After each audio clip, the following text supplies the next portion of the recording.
afternoon and welcome to the Center for Spiritual Living on the Lake. I'm Barbara Jean, and I am really grateful that you're here. Let us begin with our invocation. As I quiet my mind and open my heart, I recognize and acknowledge that there's one power in the universe, infinite, creative, and intelligent, fully present here and now as each and every one of us. So as we begin today, what I know in this moment is that whatever needs to be said is said, whatever needs to be heard is heard. And I recognize and acknowledge the power and presence of this divine one as the creative force within which we all live, work, and play. So grateful for this time together, grateful for this opportunity. I release these ideas into the law of mind. All is well, and so it is.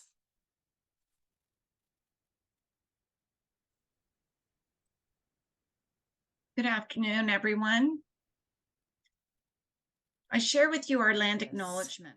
Whatever it is we're looking at, whatever it is we want to alter and change, of course, we have the power to do that. Within ourselves, within our own minds, we can create something different. So I wanted to talk to you today about some phrases that we use and the power they have, and maybe where they got to start. Shoulda, woulda, but how many times have we thought about, well, I should do this, or I should do that, or I should do the other thing?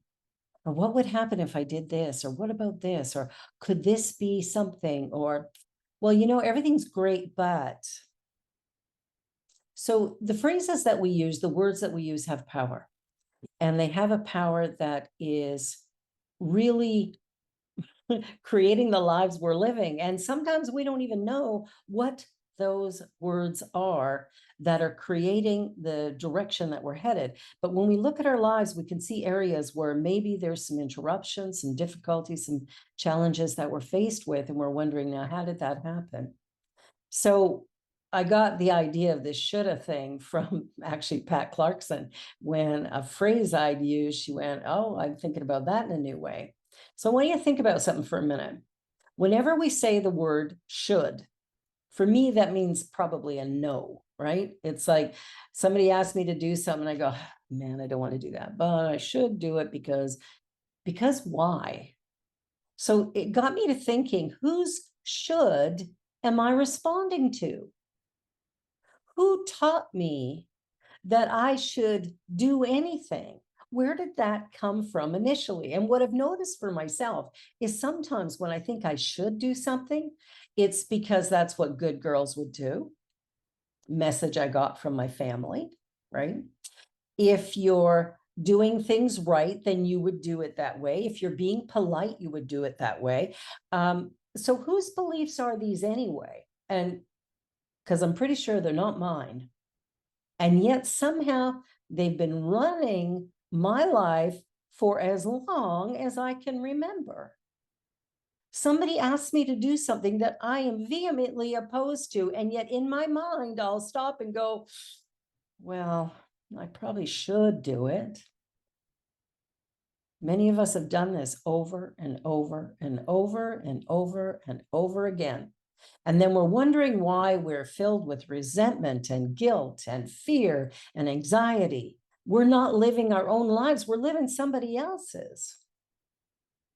We're living the stories that somebody else has given to us. You know, it may have been well-intentioned, but it's taking us somewhere that might be a little off of our own path, the place where we are meant to be.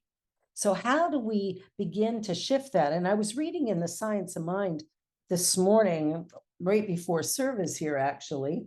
And on page 125, depending on what version you have, thought is an inner movement, which is largely the result of one's perception of life and our reaction to it. Every time this movement takes place, it takes place within mind, upon cause, according to law.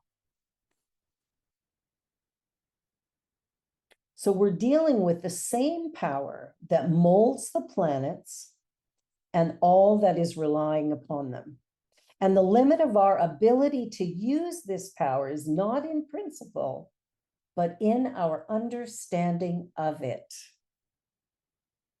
We are dealing with a neutral creative power, just as we would be in the case of electricity or any other natural force. It is on a higher plane, for it is the power of intelligence. One thought in its externalization will reach its own level, just as water reaches its own level by its own weight and without effort. When we are working with a law, a principle, when we are working with that, a law is an exact thing. When we're looking at the universe overall, the laws of the universe are very precise. How I use it, that's how it responds. Okay, we've all heard of the law of attraction. So the law of attraction is who I am will draw into my life experience whatever it is that's operating within me. I can only attract me. I know that's the great problem, right? We're attracting ourselves to ourselves.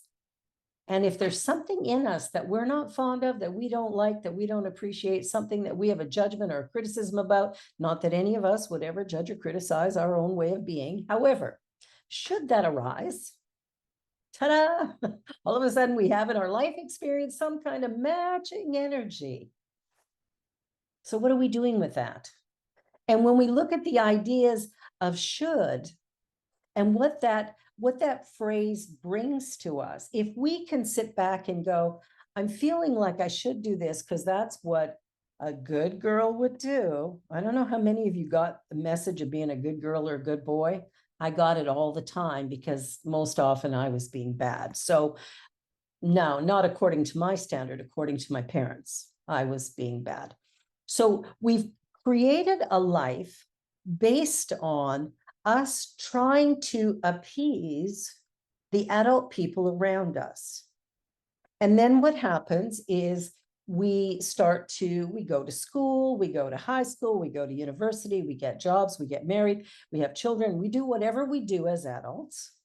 And we find ourselves at some point in time in our experience going, why does my life look the way it looks? Now, some people would call it a midlife crisis. And of course, that can happen at any time, any age. But what's a midlife crisis? It's a moment of awareness when I go, whose life am I living? Where am I in this experience? Why is it that I don't feel fulfilled or satisfied? What's going on? Well, this journey that we're on is personal. You see, every one of us is created unique and special. Every one of us is part of the divine whole. Every one of us is powerful. But the operation of that power is through us. It goes through our consciousness. How many times have you thought, oh, I would really love to do this? And you have this dream of something, and then you go, but. It's another powerful word. You know, when we use the word but, today's a lovely day, but. Well, obviously it's not a lovely day because I said it was a lovely day, and then I added but, which then wiped out what I said before that and leaves me with a blank slate. So what is today then? If we begin to look at the language that we're using, the ways in which we're phrasing things, we can begin to see why our lives work the way they do, but we also can see that we have the power to change it. As we change the words we're using, we begin to change the way the energy is moving. And as we come to understand who we are at depth, not who somebody else thought we should be, but who are we? Who are we? I think that's the greatest thing we can learn is, in the grand scheme of things, who am I? Am I valuable? Do I matter? Am I enough? Have you ever wondered any of those things? Have you ever wondered if anyone would notice if you were no longer here? Did you ever wonder if the people you think are supposed to love you, if they really do? Do you ever wonder, like, do I dare stand out in a crowd and shine? Or should I just play small and hide in a corner because that's safer? Have you ever wondered?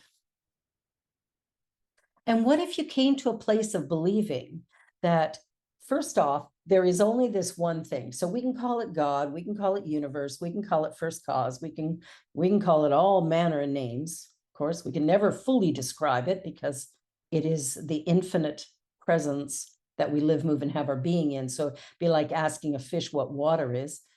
We can't really describe it. And yet somehow, at some level, we do know that there's something more going on than what we've tapped into. And what would it take for us to shift it, to move it, to break open and do something different? What if we woke up tomorrow and went, that's it, I'm going to find me and live her life? Wow, do you feel ready? Do you feel ready to all of a sudden go, hey, wait a minute, I'm going to live my life? And then ask yourself, what on earth does that mean? And how do I do it? How do I get there? What's required? Well, part of it is to take a look at the language we use and tear it apart a little bit. If I'm using the word should, it probably is a no for me, because that should isn't necessarily mine. Somebody has told me that in order for me to be acceptable, I need to live in a certain way. But what if that was a lie? What if being authentic and real? What if, standing naked in the wind and just being who we are with passion, with purpose? What if that's what frees us from the anxiety and the depression and the frustrations that life can sometimes bring? What if by being true to myself, I begin to heal all those old wounds and even physical ailments and show up as this bright light in a world that is screaming to be seen, to be heard, to be acknowledged? What if we stop playing safe? What if we stop pretending everything's okay? And we allow ourselves to be vulnerable and curious, to grieve when we're grieving, and to scream out loud when we're hurting so deeply inside, and allowing that pain to move, and allowing ourselves to acknowledge that having an emotion is not a bad thing. It's a part of life. We feel, we breathe, we think. And we get to do all of this consciously if we so choose. Or we can, go to sleep in the corner and just keep letting the world move us any old which way it chooses. We're remarkable, gifted, talented, beautiful beings of love and light. We're powerful beyond measure. And yet many of us play very small. We play in a really tiny arena because somehow that feels safe. So I ask you, why does that feel safe? What is the difference between standing out in a crowd and being that voice for change or for growth or for expansion, or hiding because somebody might not approve? Okay, so I'm telling my story. I can only tell my story, right? I can talk about all this stuff, but it's my story. I can only talk from my perception of reality. And you can take the words that I use and go, well, that means something to me, or it doesn't. And that's okay too, because ultimately each one of us has our own understanding of life and of the world and what things mean and what meaning we ascribe to things. It's an individual journey, and we're on a journey that doesn't have a destination. We're here to live. Not somebody else's life, but actually our own.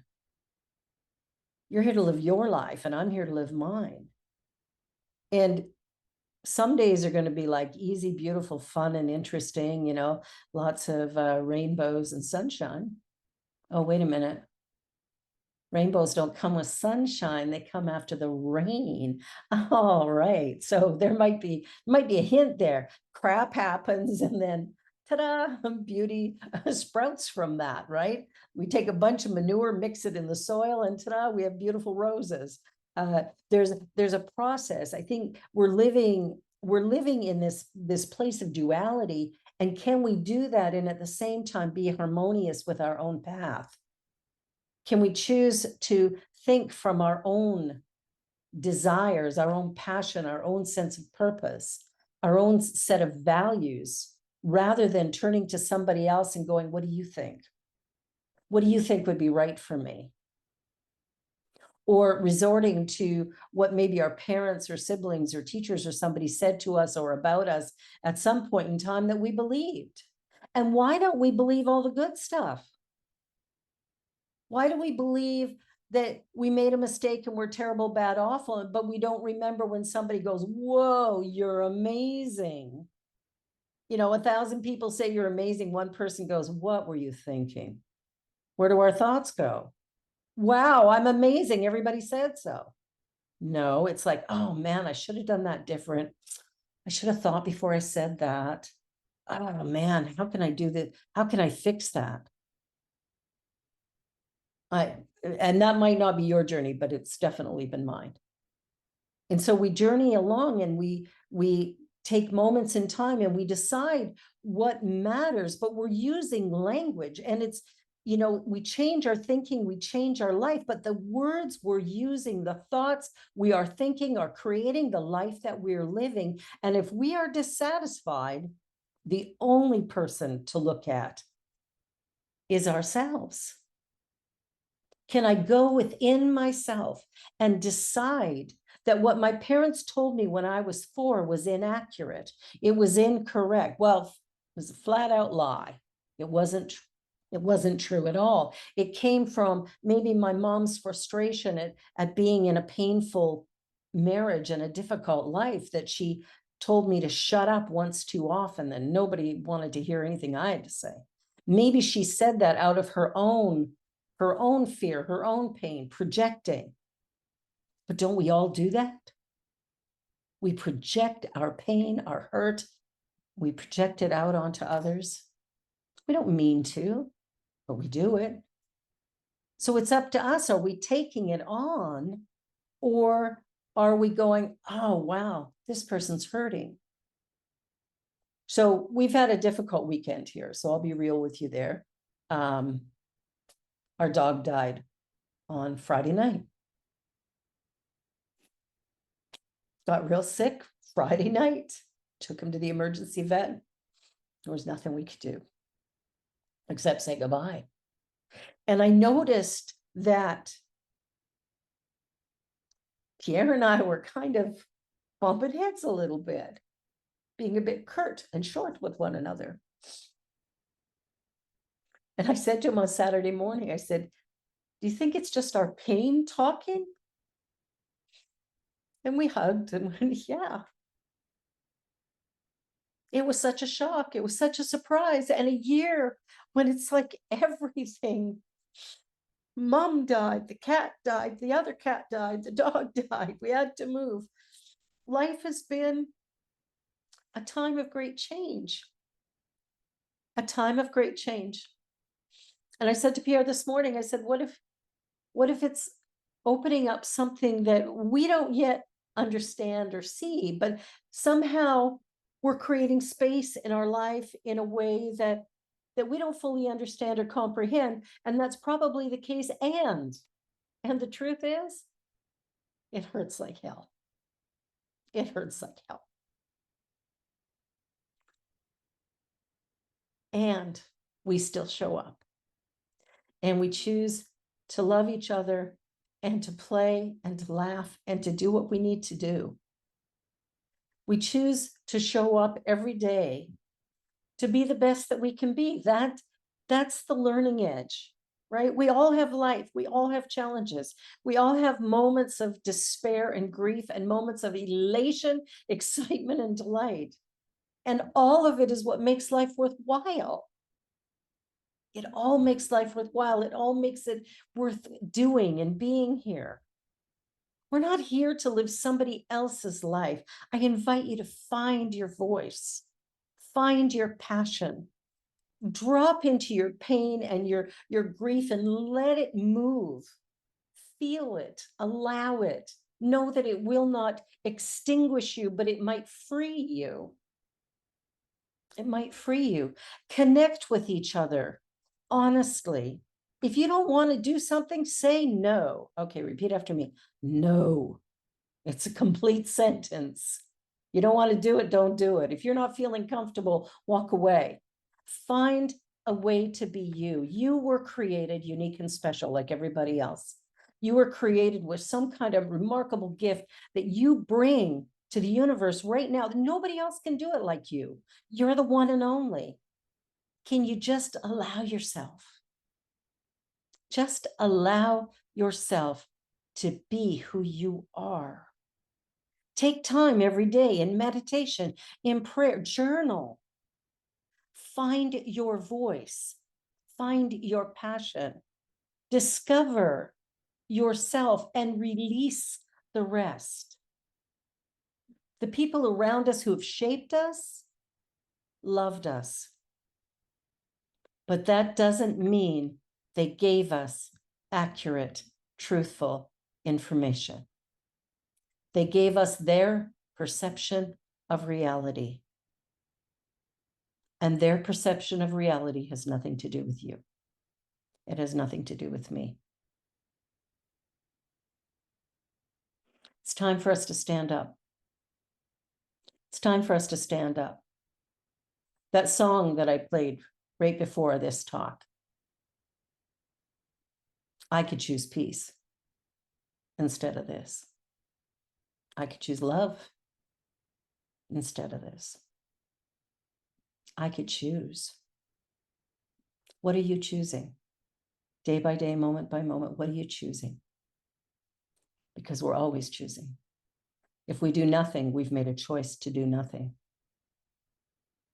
If we accept the unacceptable, we have chosen to accept the unacceptable. If we give in when we want to resist, we've chosen. So I invite you to find yourself, to go on this deep dive, this great journey, this great exploration. Who am I? Ask yourself what makes your heart sing, what brings you joy, what brings you pleasure, and invite yourself to stand out in that energy, to allow it to be the very fuel for moving you forward. I realized about 2 weeks ago that I don't do anything for pleasure. I work, and my work is my pleasure, but there needs to be a little balance, right? A little something other than just working. And so I asked myself the question, what brings you joy? And I realized as a teenager, I played piano, but then I quit. Well, I started again 2 weeks ago. Had to cut my nails. Probably need to cut them a little further, but we'll get there. So while I'm working, while I'm crying, while I'm grieving, I'm playing piano. I'm learning how to do this thing that I really love, but never did for years because I thought I couldn't be good enough. Well, maybe I can't, but who cares? I'm going to have fun trying. I'm going to do it anyway. What is it that you dream about? What is it that you have focused on? What is it that really has got you fired up in your life? Invite it in. Invite it in. Be wild, crazy, and passionate. Find a way to really celebrate you, because you are unique and special. You matter. And that's the most important news I could ever give you. So the shoulda, woulda, buts, the minute those come up, shoulda, woulda, coulda, but when those come up, just say no and ask yourself what you truly, truly desire. Let's go into meditation. So I want to invite you to just close your eyes and relax as we take a deep breath in. And as you quiet your mind, one more deep breath. Just allow your body to relax.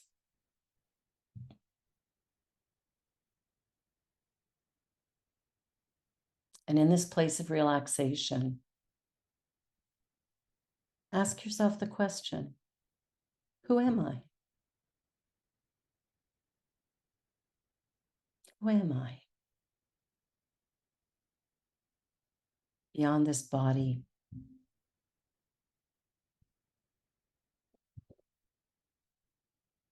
beyond my career,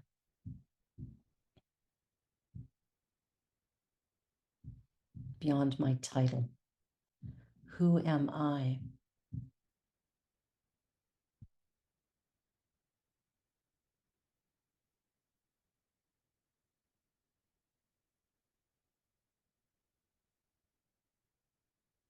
And whatever comes up, just trusting, intuitively trusting whatever memory, whatever thought, whatever visualization, whatever picture. Just go, okay. And take a breath. And ask yourself this question. What do I need right now? What do I need?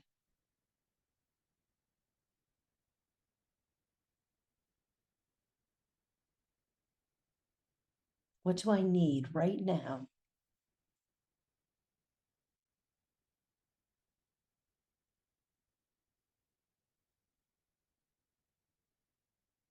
And once you know what that is, how do you plan to meet that need? Because only you can.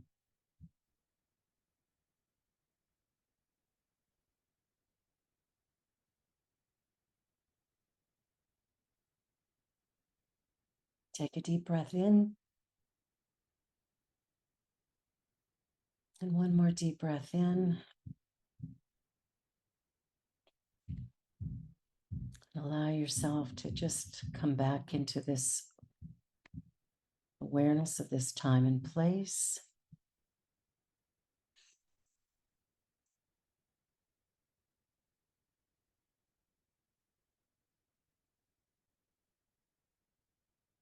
Know that all is well.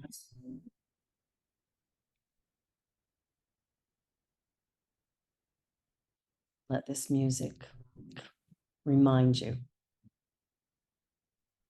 the blessing that you are.